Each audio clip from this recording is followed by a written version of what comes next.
함께 기도하시겠습니다. 하나님 아버지, 저에게 이렇게 성경 공부를 할 수 있는 시간을 허락해 주신 것을 감사드립니다. 저희 마음을 열어주시고 저희가 하나님께 대한 소망을 더욱 가질 수 있도록 도와주십시오. 우리는 연약하지만 하나님께서는 모든 것을 할 수 있습니다. 이 시간, 이 집회 기간을 통해서 하나님을 올바로 알고 예수 그리스도를 구세주로 알고 천국의 소망을 가질 수 있도록 도와주십시오. 이 모든 말씀 우리를 사랑하시는 예수 그리스도 이름으로 감사하며 기도드렸습니다. 아멘.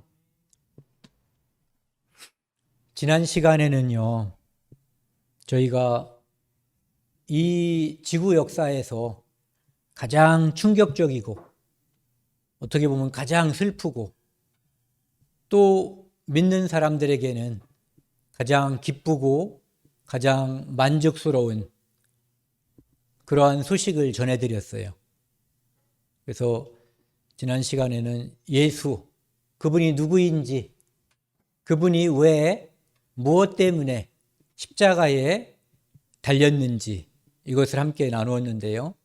이 시간에는 예수의 그림자라는 제목으로요, 예수님께서 이 땅에 오셔서 십자가에 달렸는데 그분이 왜 무엇 때문에 그리고 무엇을 위해서 그렇게 했는지, 이 구약 성경에는 예수님이 이 땅에 오셔서 십자가에 달려서 피 흘리신 그 모든 일에 대한 그림자들이 있어요. 예수님이 본체거든요. 하나님의 본체라고 그랬잖아요. 그런데 구약에는 예수님께서 십자가에 달릴 것에 대한 그림자들이 소개되어 있어요. 그 그림자를 우리가 잘 살펴보면은 예수님이 하신 일에 대해서 우리가 더 잘 이해하고 그것을 더 잘 믿고 이해할 수가 있게 돼요. 그래서 그러한 시간을 갖도록 하겠습니다.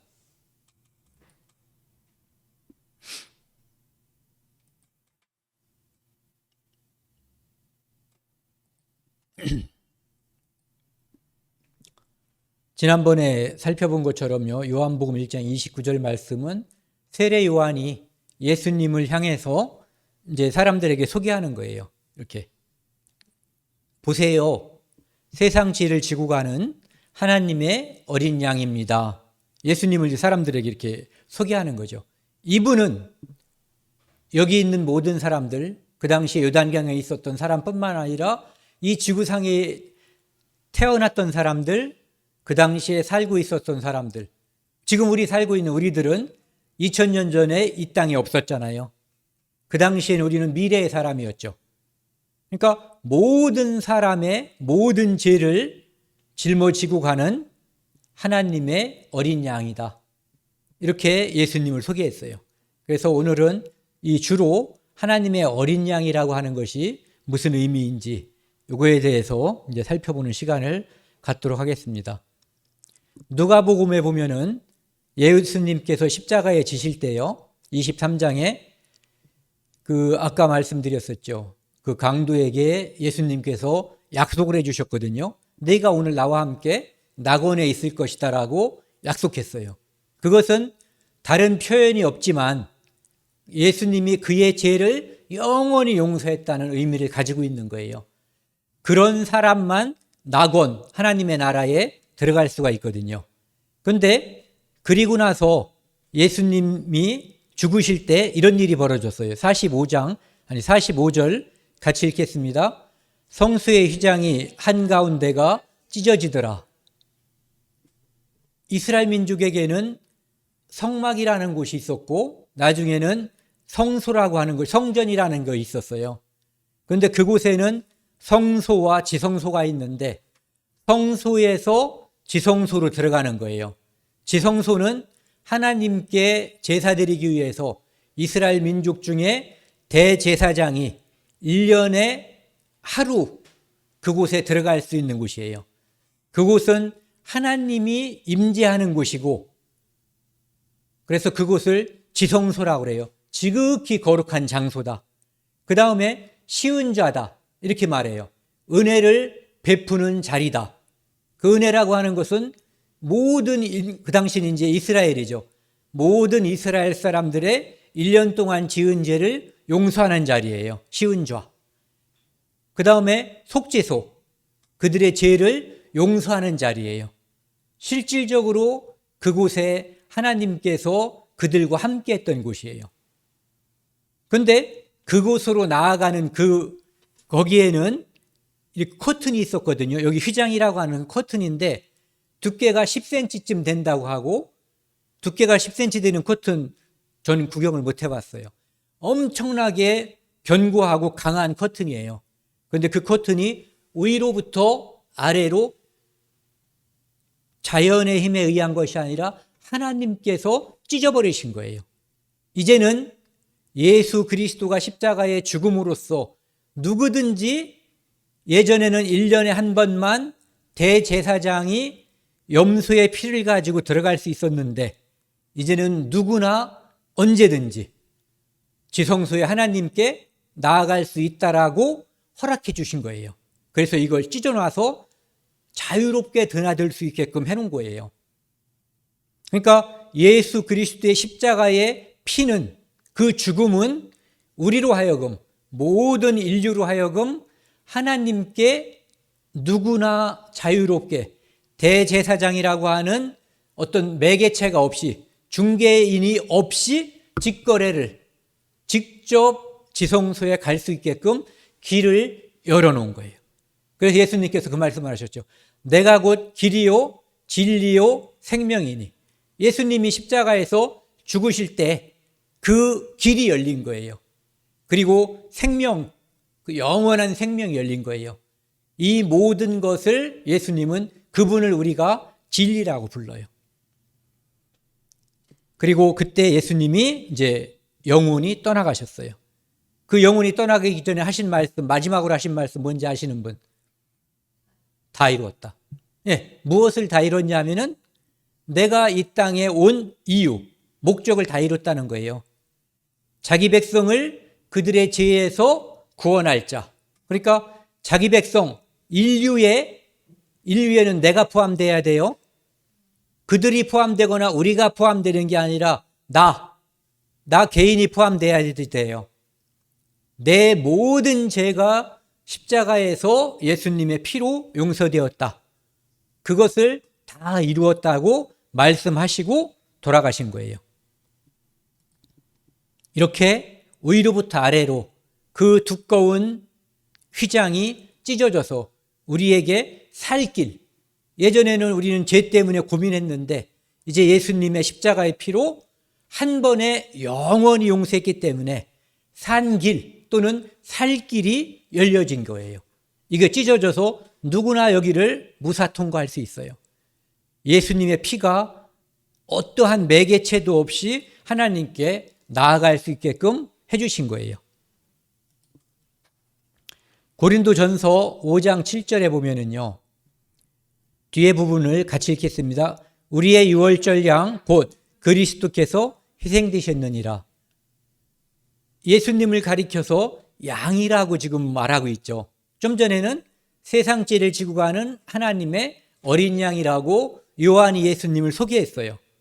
그러니까 예수님은 어린 양의 역할을 하러 왔다는 거예요. 그것은 피 흘려 죽음으로써 누군가의 죄를 대속하기 위한 대속 제물이다, 이런 얘기예요. 그런데 여기 나와 있는 유월절 양도 역시 한 장자, 한 가족의 대표인 장자, 큰아들의 죽음을 대신한 것이 유월절 양이에요. 그러니까 여기서도 역시 예수님을 유월절 양 곧은 같다는 뜻이거든요. 그러니까 예수님은 유월절 양이다. 그러니까 그분은 누군가의 죄를 대속하기 위해서 죽어주러 온 양과 같은 존재다, 이런 얘기죠.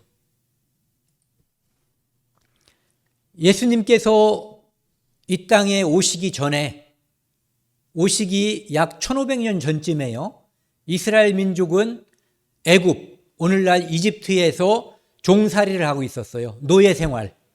그때 하나님께서 그들을 그 땅에서 끄집어내기 위해서, 노예를 해방하기 위해서 모세를 시켜서 그 파라오라고 하는 애굽의 왕에게 풀어주라고, 내 백성을 하나님을 섬길 수 있게끔, 하나님께 제사를 지낼 수 있게끔 해방시키라고 얘기했는데, 여러분 같으면 풀어주겠어요?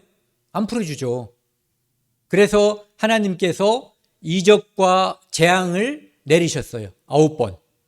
그런데 그때 파라오가 두렵고 떨리면 풀어줄 것처럼 하다가 그 재앙이 해제가 되면은 다시 마음을 완악하게 먹어가지고 자기가 그 약속했던 것을 지키지 않았어요. 그래서 하나님께서 모세를 통해서 마지막으로 준 재앙이 장자를 죽이는 재앙이었어요. 이집트에 있는 모든 장자, 큰아들을 다 죽이고 심지어는 가축의 첫 번째 새끼까지도 다 죽여버리는 재앙이었어요. 그런데 그때 이스라엘 민족과 애굽 민족을 구분하는 방법을 하나님께서 모세를 통해서 알려줬는데, 이집트 사람들에게는 장자가 죽는 재앙을, 그 다음에 이스라엘 민족에게는 장자가 죽지 않는 축복을 줬는데, 그 방법이 뭐냐면 바로 유월절 양이에요. 양을 한 마리씩 잡아서 그 양을 잡은 피를 가지고 여기 그림처럼 이렇게, 우리가 이제 집을 드나드는 것을 대문이라고 하잖아요. 그 문에다가 위에 인방과 가로 세로의 설주, 여기에다가 양을 잡아서 그 피를 발라놓는 거예요. 그러면은 양이 죽은 거죠. 양이 죽은 그 피가 장자의 죽음을 대신하는 거예요. 이것이 하나님께서 그들에게 약속하신 거예요. 그렇게 함으로써 그 피를, 양을 먹을 집 좌우 문설주와 인방에 바르고, 그래서 가로와 세로에 발라버리고, 그러면 13절에 제가 읽을게요. 내가 애굽 땅을 칠 때에, 죽일 때에 그 피가, 유월절 양의 피예요. 죽은 양의 피가 너희가 사는 집에 있어서 칠해 놓아서 너희를 위하여 표적이 될지라, 증거가 될지라. 내가 피를 볼 때에 너희를 넘어가리니. 다른 피가 없는 집은 장자를 다 충격하는 거예요. 장자를 다 죽이는 거죠. 심지어 짐승의 새끼도 다 죽여버렸어요.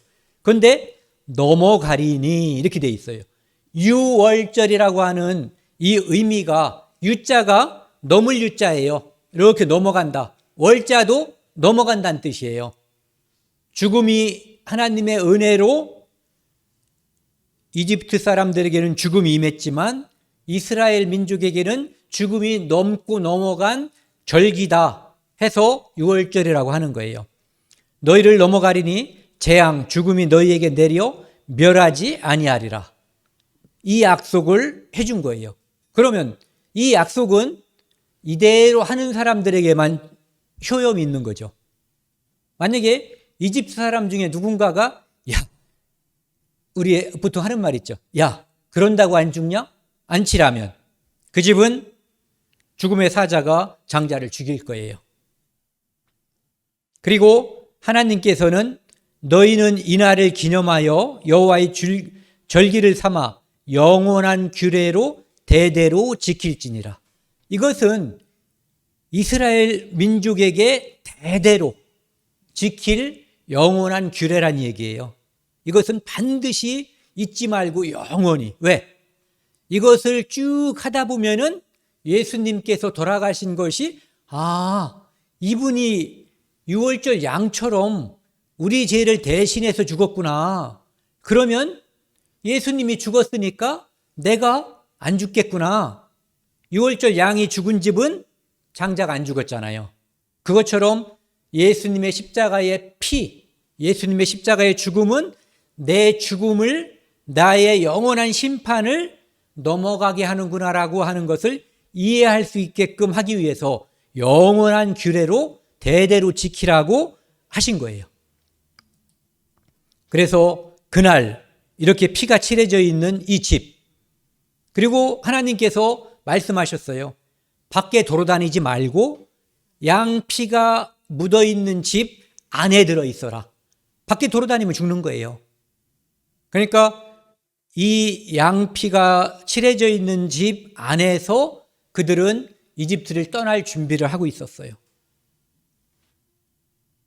이 그림 보면 재밌죠? 만화 그림인데요. 피가 이렇게 칠해져 있는 집에서 가족들이 웃으면서 하나님의 약속을 믿는 거예요. 두려워하지 않고. 그래서 이렇게 양 피가 있는 집에는 죽음이 넘어갔고, 양 피가 발려져 있지 않은 집에는 죽음이 임해서 엄청나게 큰 고통이 그들에게 임하게 된 거죠. 이렇게 하나님께서는 이스라엘 민족이 양의 피를 설주와 인방에 바를 때 그것을 영원한 규례라고, 내가 이 피를 볼 때 너희를 넘어가리니 재앙이 내려 너희를 멸하지 않는다고 할 때, 이 말씀은 예수 그리스도가 이 땅에 오셔서 십자가에 피 흘림으로써 모든 사람의 죄를 영원히 용서할 것을 거기서 보여준 거예요. 그렇기 때문에 영원한 규례라고 한 거예요. 그러니까 여기 있는 이 양의 피, 여기에 설주와 인방에 발려진 이 피는 그 후에 1500년 뒤에 십자가에서 죽을 예수 그리스도의 그림자였던 거예요. 그래서 우리의 유월절 양 예수 그리스도께서 희생되셨느니라, 피 흘리셨느니라. 즉 유월절 양의 피는 그림자고 예수 그리스도의 피는 실체인 거예요. 유월절 양은 한 가족의 장자를 구원했고, 예수 그리스도의 피는 인류의 모든 죄를 구원한 거예요. 그래서 우리는 우리 마음속에 칠해져 있는 예수 그리스도의 피를 양심으로, 믿음의 눈으로 바라볼 수 있어야지 돼요. 그것이 바로 예수를 믿는다라고 하는 얘기예요. 이스라엘 민족에게는 유월절 양을 보여주신 후에 하나님께서 광야라고 하는, 오늘날 사막, 시나이 사막에서 있잖아요. 하나님께서 성막이라고 하는 것을 지어서 보내주셨어요. 성막은 이렇게 생긴 거예요. 이곳에 큰 문이 있어요. 10m쯤 되는 문. 엄청나게 큰 문이죠. 그래서 여기로 들어가서 이 안에 이제 여기를 성소라고 하고요. 앞부분을.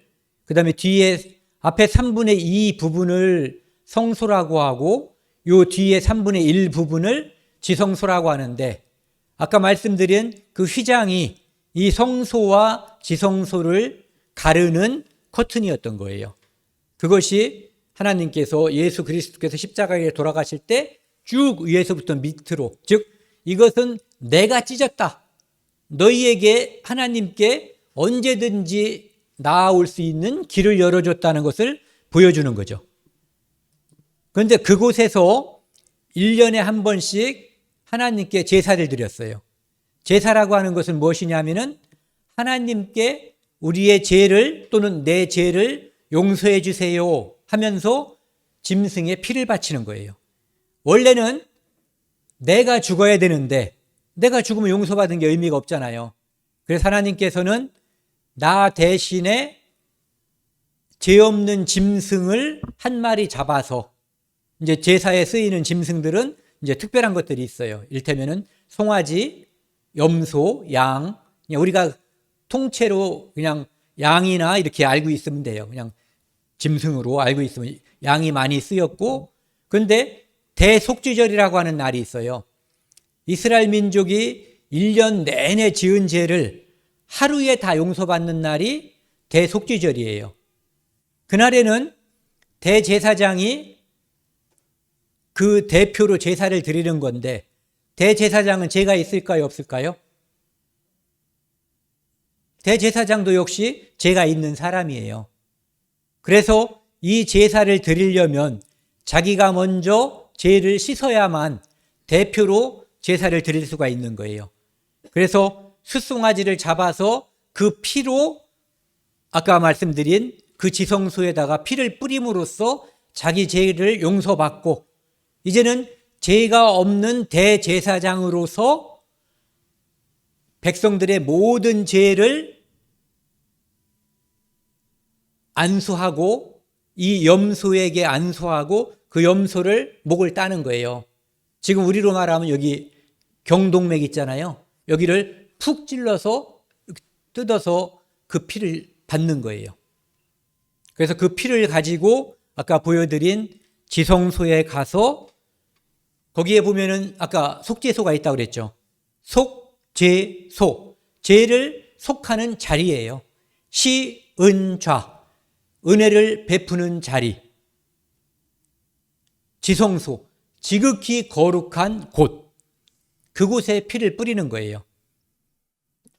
그래서 그곳에 좀 전에 그 숫송아지를 뿌린다고 그랬잖아요. 숫송아지의 피를. 그것처럼 백성의 모든 죄를 안수한, 전가한, 덮어 씌운 그 염소를 잡아서 그 피를 가지고 그곳으로 들어가서 피를 그곳에 뿌리는 거예요.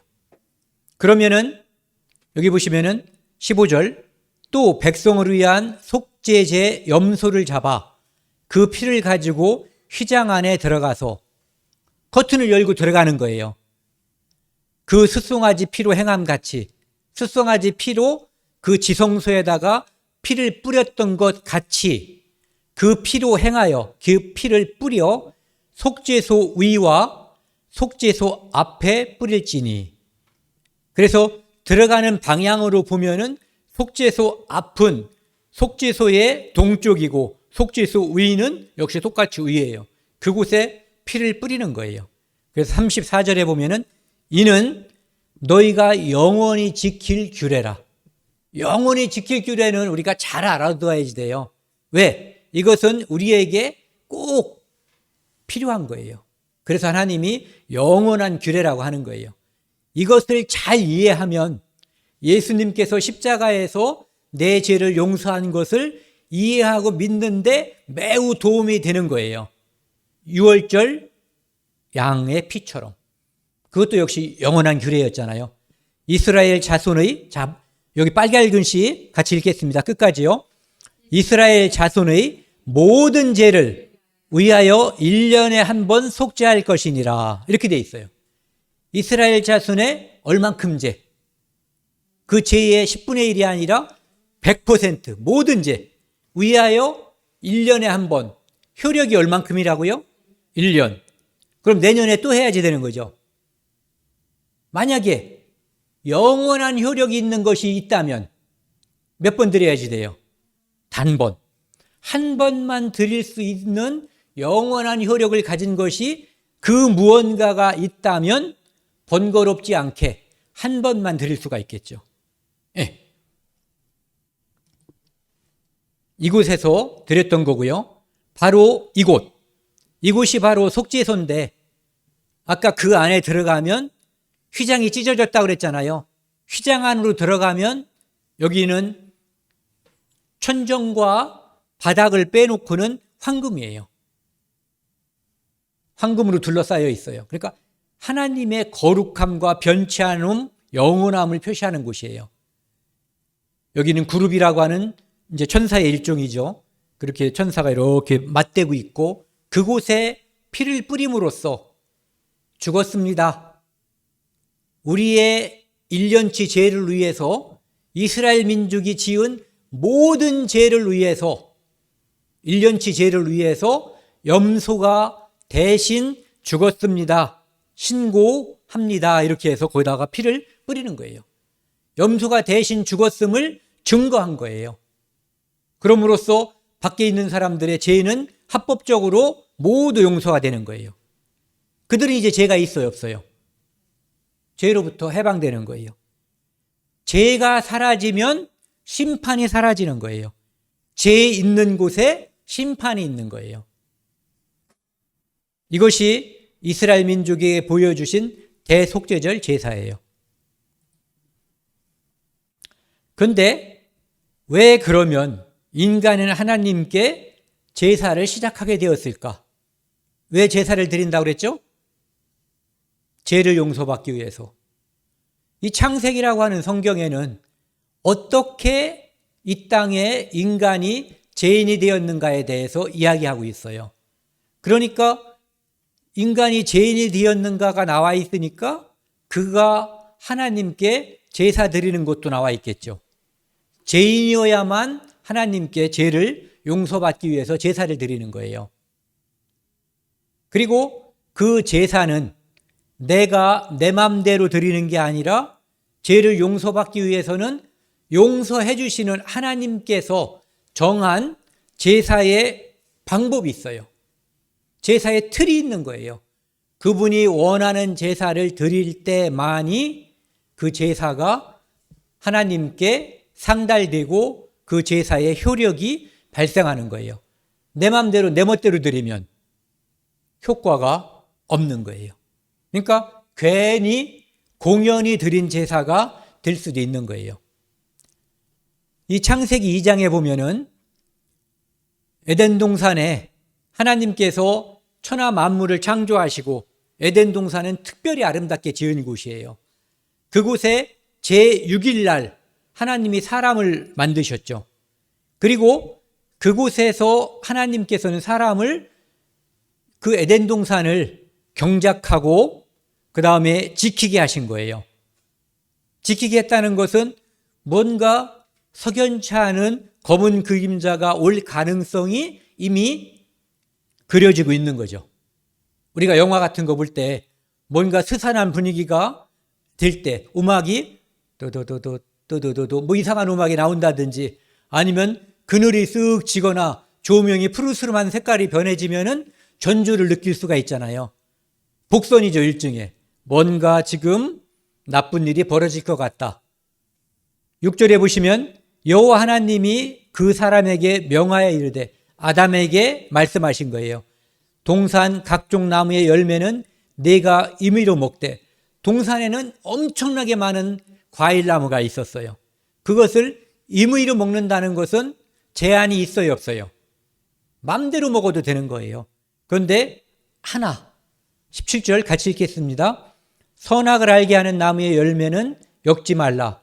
네가 먹는 날에는 반드시 죽으리라 하시니라. 하나님께서 말씀하셨어요. 다 먹어도 돼. 그런데 이것만 먹지 마. 하나님은 창조주고 이 아담은 피조물이에요. 하나님께서 만드신 피조물이라고 하는 것을 아담은 알고 있어요. 왜? 이 모든 것이 자기가 창조됐을 때 다 존재하고 있었거든요. 그리고 하나님께서 알려주신 거죠. 이 모든 것을 내가 창조했고 너는 이것을 경작하고 관리하고 그 다음에 지켜라. 내가 너의 주인이다.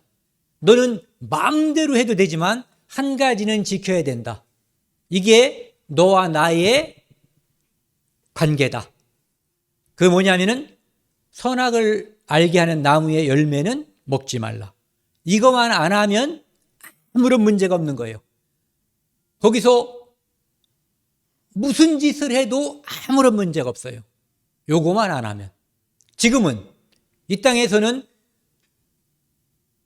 모든 짓을 안 해도 되는데 예수 그리스도가 나의 구세주임을 믿어야지 되는 거예요.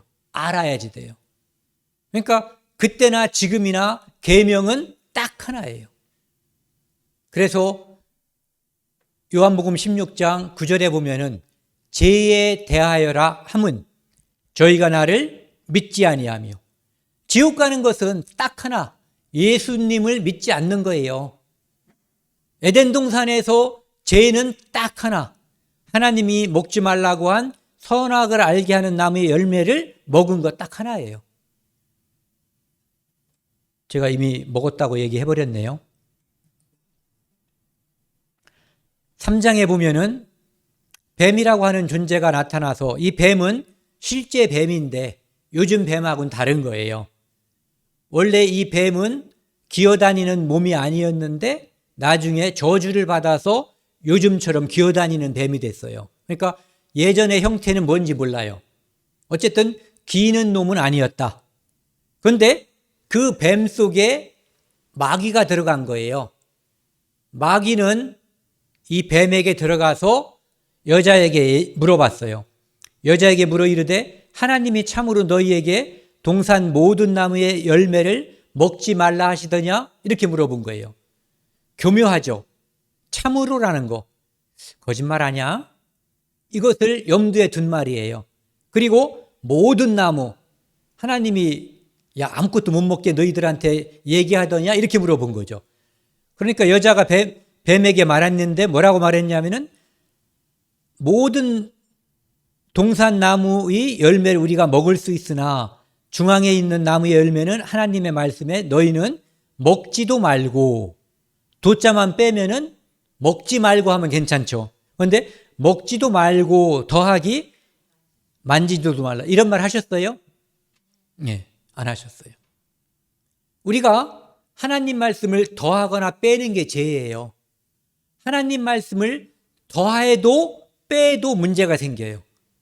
이 땅에 있는 모든 사람들이 하나님 말씀에 더하거나 빼면은 그 사람은 영생으로 가는 길이 막힐 가능성이 아주 커요. 그리고 그렇게 하는 사람들을 우리가 말하는 이단이라고 말을 하는 거예요. 만지도 말라. 없는 말을 집어넣어 더한 거예요. 너희가 죽을까 하노라. 이 말씀은 하나님 말씀을 변형시켜 버렸죠. 반드시 죽는다고 하셨는데 죽을까 하노라. 죽을까 염려되는데 이렇게 말씀하신 거죠. 뱀이 이 말을 하와가 말하니까 이거 바보 멍충이구나. 하나님 말씀을 정확하게 몰라요. 이단들도 정확히 모르는 사람을 타겟으로 하는 거예요. 그 사람들을 골라서 이리 와봐, 이리 와. 내가 자세히 알려줄게. 이렇게 하는 거예요. 잘 알면은 목표물이 되지 않아요. 너희가 뱀이 여자에게 이르되 너희가 결코 죽지 아니하리라.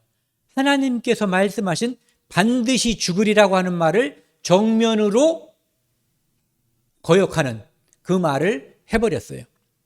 거기다가 절대 죽지 않을 뿐만 아니라 그것뿐만 아니라 좋은 점이 또 있어.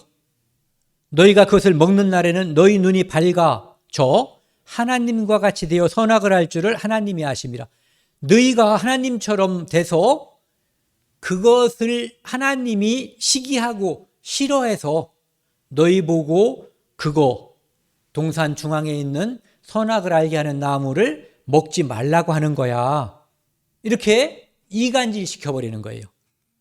마귀는 처음부터 거짓말하는 자, 마귀는 속이는 자, 마귀는 이간질해서 사람을 하나님으로부터 멀어지게, 떨어지게 만드는 자가 마귀예요.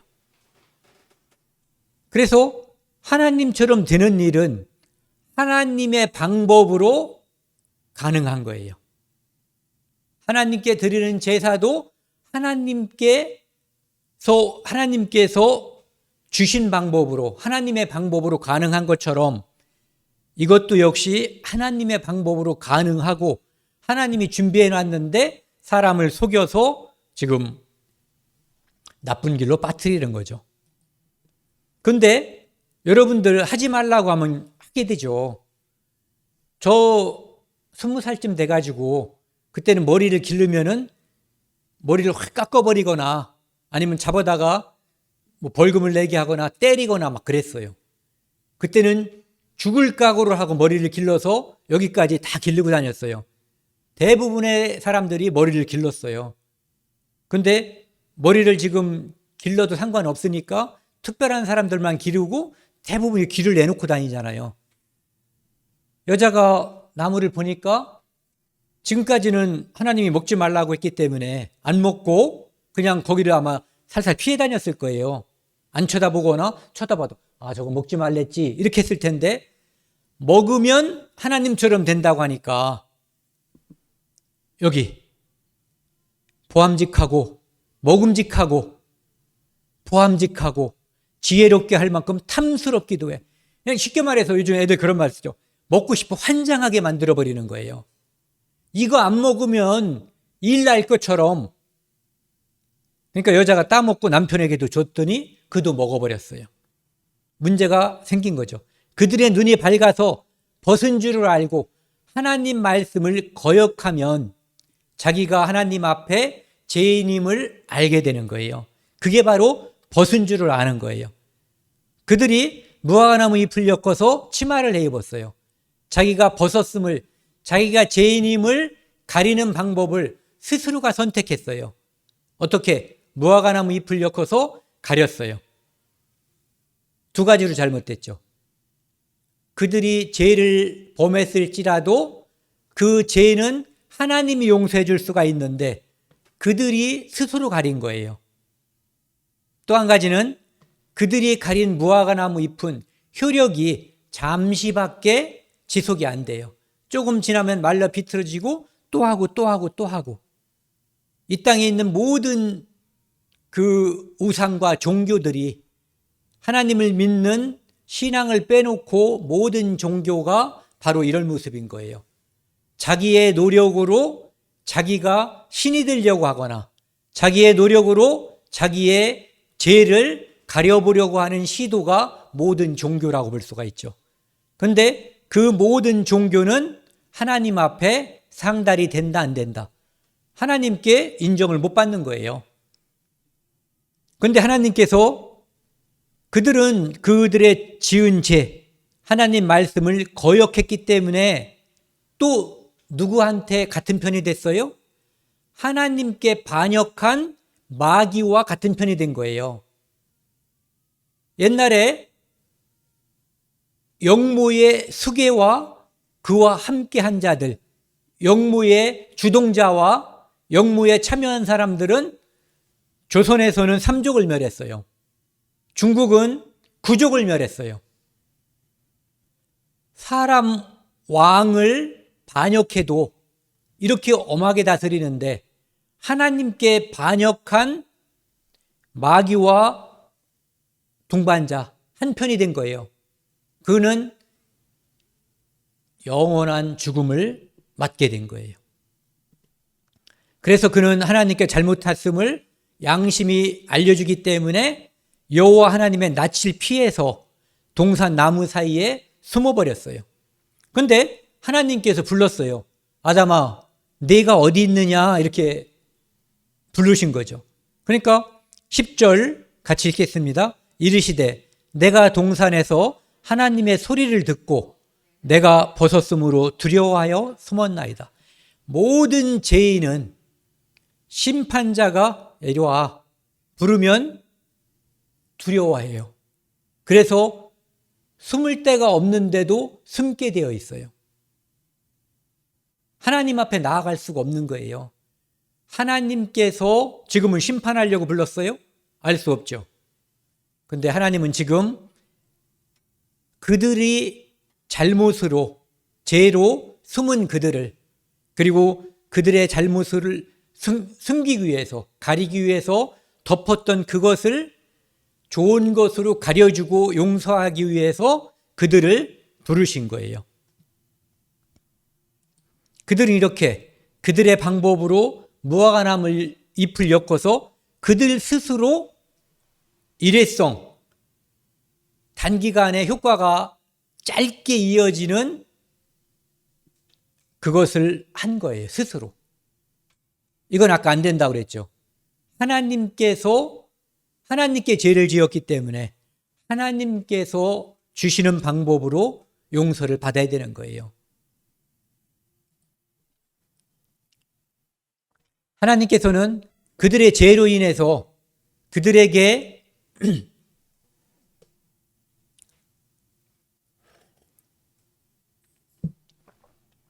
하나님께서는 그들의 죄로 인해서 그들에게 형벌을 주셔요. 그래서 여기 보시면 창세기 3장 15절 여자의 후손은 내 머리를 상하게 할 것이요. 나중에 예수님이 이 땅에 남자와 관계없이 여자의 후손으로 오셔서 마귀를 멸할 것을 이때 말하는 거예요. 하나님께서 말씀하시고 그 다음에 16절 여자에게 이르시되 내게 임신하는 고통을 크게 더하리니 내가 수고하고 자식을 낳을 것이며, 자식을 낳아보신 분들은, 저 수의사 면허증이 있는데요, 짐승들은 새끼를 여러 마리를 낳아도 쑥쑥 낳아요. 사람처럼 죽을 듯이 소리 지르고 고통받는 것은 사람밖에 없어요. 그게 이유가 뭐냐면은 하나님 말씀을 거역했기 때문에, 하나님께 반역하고 도전했기 때문에 하나님이 주신 저주예요. 그리고 여자에게는 임신하고 아이 낳는 고통을 주셨고, 17절에 아담에게는 땅은 너로 말미암아 저주를 받고, 남자가 땅에서 일을 해서 돈을 벌어서 가족을 먹여 살리는데 소산물이, 예전에는 예를 들어서 심기만 하고 기다려도 풍성한 수확이 올라왔다고 하면은 이제는 잡초 뽑고 거기에 나는 엉겅퀴, 가시나무 이런 것들을 제거하고 돌을 제거하고 힘이 드는 거예요. 그러니까 농업에 종사하든 어업에 종사하든 여러분들이 서로 간의 사정을 몰라서 그렇지 편하게 마음 편하게 놀고 먹고 마음도 편하면서 잘 먹고 잘 사는 사람은 아무도 없어요. 그가 재벌이라고 해도 이 법칙에서 벗어날 수 없는 거예요. 땅은 너로 말미암아 저주를 받고 너는 평생 수고하여야 그 소산을 먹으리라. 인간은 먹고 살고 이 땅에 사는 동안 고생하게끔 되어 있어요. 이게 하나님께서 선악과를 먹음으로 남자에게 주신, 아담에게 주신 고통이고 대대로 이 고통은 지금까지 이어져 오고 있어요. 그 다음에 땅은 가시덤불과 엉겅퀴를 낼 것이요. 이 땅이 안 좋은 소산물을 낸다 이거예요. 사람이 원하지 않는 것. 그것이 저주라는 거죠. 그리고 19절에 보면은 얼굴에 땀을 흘려야 먹을 것을 먹으리니. 그러니까 불안당, 저 사람은 참 내 이상형이야. 놀고 먹는 것처럼 보이니까. 그런데 그 사람 내면을 들여다보면은 불안당 없다는 거예요. 양심의 고통이 있든 뭔가 다 수고하고 힘들고 고생을 한다는 얘기예요. 결국은 마지막으로 죽음이 임하는 거예요. 너는 흙이니 흙으로 돌아갈 것이니라. 그래서 선악과를 먹음으로 인해서 이 땅에 죽음이 임하게 된 거예요. 그리고 그 죽음은, 육체의 죽음은 즉시 임하지 않았어요. 하지만 영의 죽음은 즉시 임했고, 그리고 그 예수 그리스도를 통해서 그 죄를 용서받지 못하면 영원한 멸망으로 모든 사람이 다 갈 수밖에 없게 돼 있는 거예요. 근데 좀 전에 하나님께서 그들을 부르셨잖아요. 부르신 진짜 이유가 여기 나와 있는 거예요. 21절 같이 읽겠습니다. 여호와 하나님이 아담과 그 아내를 위하여 가죽옷을 지어 입히시니라. 하나님께서 그들 스스로가 입었던 그 옷을, 그것은 일회용이라고 그랬죠. 그리고 그들이 만들었다고 그랬죠. 이번에는 달라졌어요. 하나님이 주셨고, 가죽옷은 무화과나무 잎에 비해서 영구한 효과를 거두는 거죠. 진짜로 영구하진 않지만 그 둘을 비교해 보면은 그러한 대비가 되는 거예요. 하나님이 만들어 주셨느냐, 입혀 주셨느냐, 스스로 자기가 가렸느냐, 오랫동안 가릴 수 있느냐, 아니면은 그냥 금방 말라 비틀어져서 없어지느냐, 이 차이가 있는 거죠. 그래서 이것은 먼 훗날 이 땅에 예수 그리스도를 보내줌으로 여자의 후손이 뱀의 머리를 상하게 한다고 창세기 3장 15절, 좀 전에 앞장에서 말씀드렸던 그 말씀이에요. 여기 여자의 후손은 네 머리를 상하게 한다는 것이 예수님이 와서 마귀를 멸할 것을 이때 말씀하신 거거든요. 그리고 그때 진짜 하나님이 쥐어주시는 가죽옷, 영원한 가죽옷을 입혀주실 것을 이때 그림자로서 보여주시고 그리고 예수님의 십자가에서 진짜를 보여주신 거예요. 그러면서 이제는 그들은 신분이 죄인이잖아요. 죄인이 생명나무 열매를 먹으면 영생하는 거예요.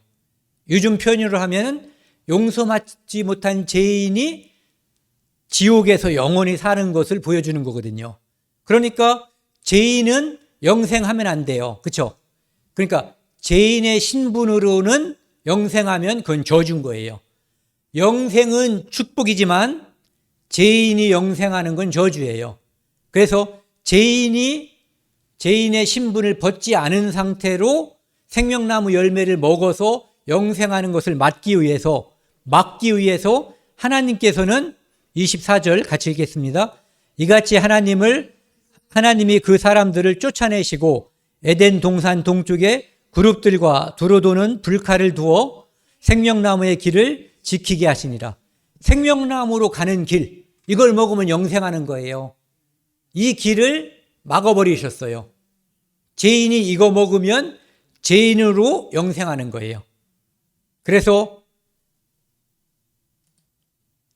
그들에게 하나님께서 주시는 이 가죽옷, 이건 누가 그랬는지 모르지만 하나님이 만드신 거니까 어떤 모습이었겠죠.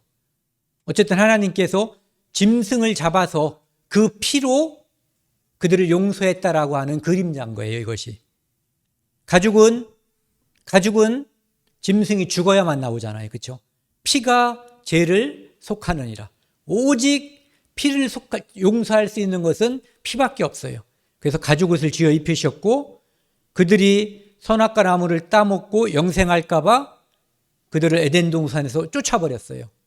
그리고 거기에 다시 죄인인 채로 돌아오지 못하고 나중에 이 땅에 하나님이 주시는 진짜 영구한 가죽옷을 입고 돌아올 수 있게끔, 그것을 입기 전에는 이 땅에 에덴 동산에 들어올 수 없게끔 천사가, 그룹인데 그룹이 막고 있고 지키는 거예요. 누구도 못 들어오게끔. 그리고 불칼, 화염검이라고 되어 있는 불칼이 있어서 여기 있으면은 이게 뭐죠?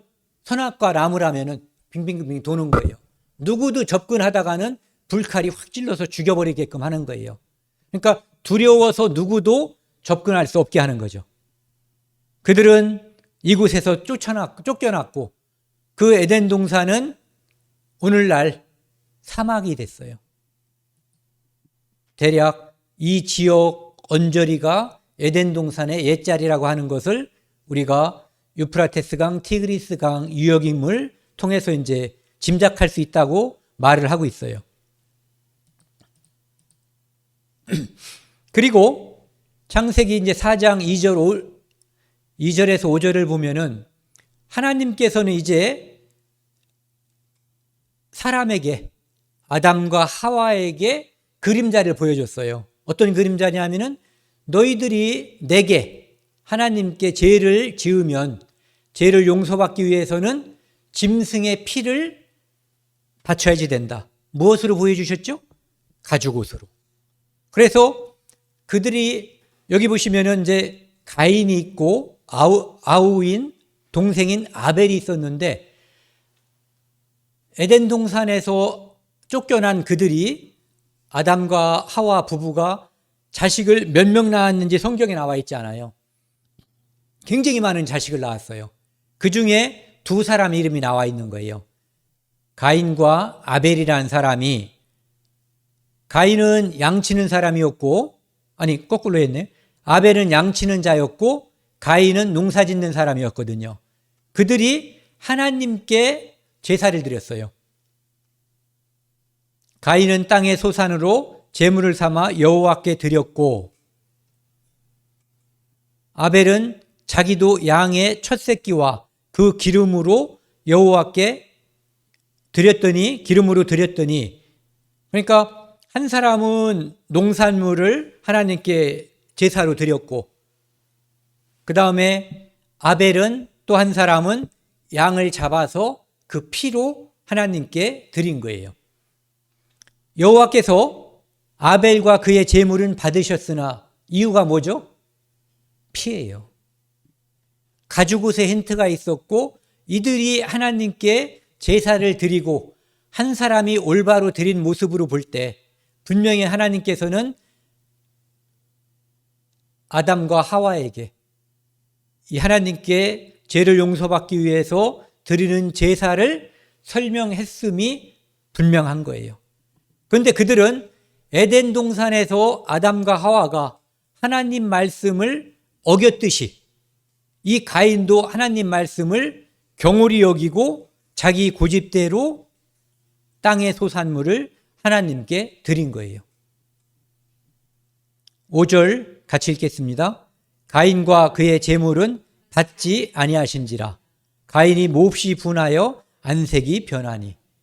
하나님께서는 누구의 제사만 받았다는 거예요? 그럼 아벨의 제사만 받은 거예요. 이유는 피에 있었던 거예요. 히브리서에서 분명히 이야기하고 있거든요. 그 제물이 증거한다고 돼 있어요.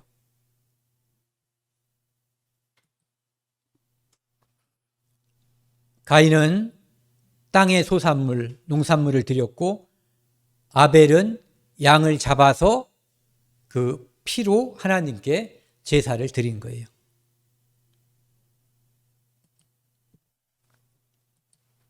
하나님께서는 아담과 하와에게 가죽을 입혀주셨듯이 그 후손들에게도 이제는 계속해서 이 땅에서 죄 지은 자는 하나님께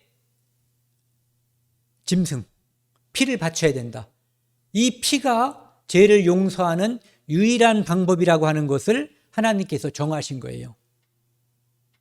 이것은 누가 정했다고요? 하나님이 정하신 거예요. 이 방법은 하나님의 방법이에요.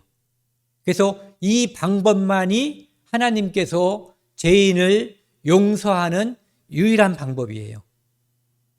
그것을 알려주셨고 인류가 쭉 지금까지 살아오면서 이스라엘 민족은 그 방법을 지금도 예전에 쓰고 있었던 거죠. 그래서 대속죄절날 1년에 한 번씩 하나님께 염소를 잡아서 그 염소에게 이스라엘 민족이 지은 모든 1년 동안의 모든 죄를 덮어 씌우는 거예요. 안수하고 전가 넘기고 그 피로 하나님께 증거한 거예요.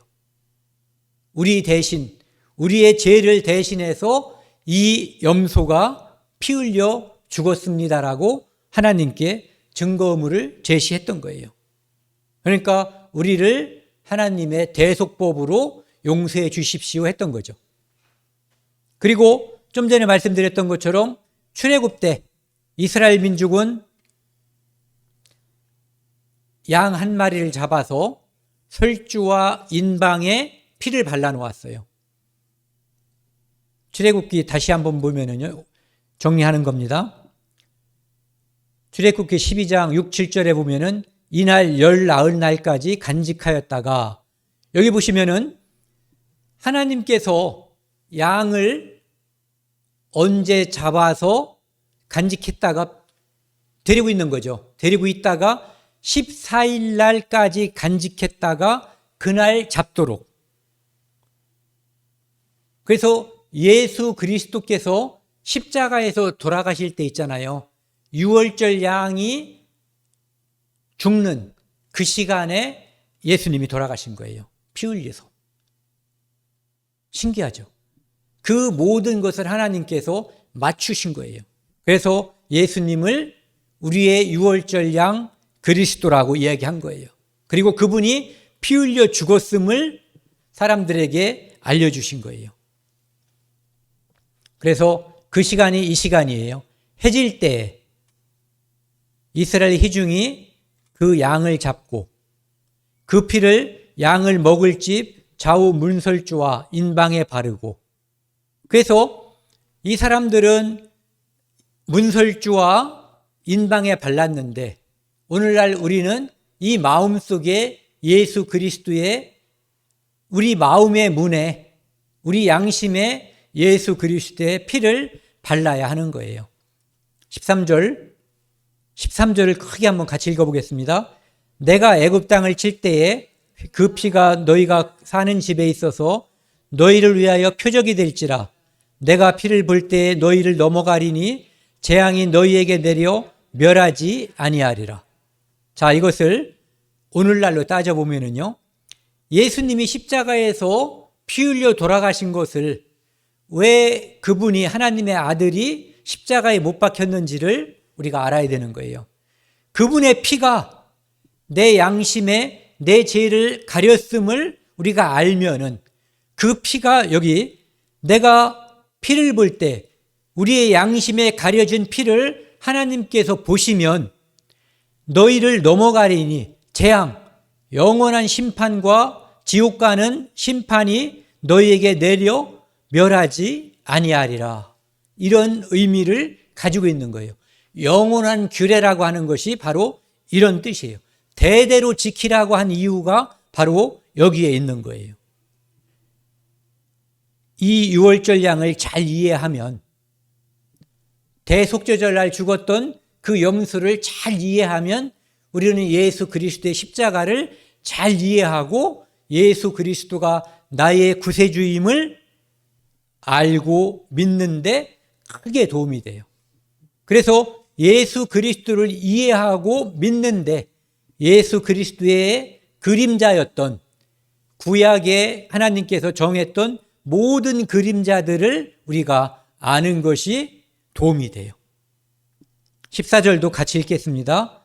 너희는 이날을 기념하여 여호와의 절기를 삼아 영원한 규례로 대대로 지킬지니라.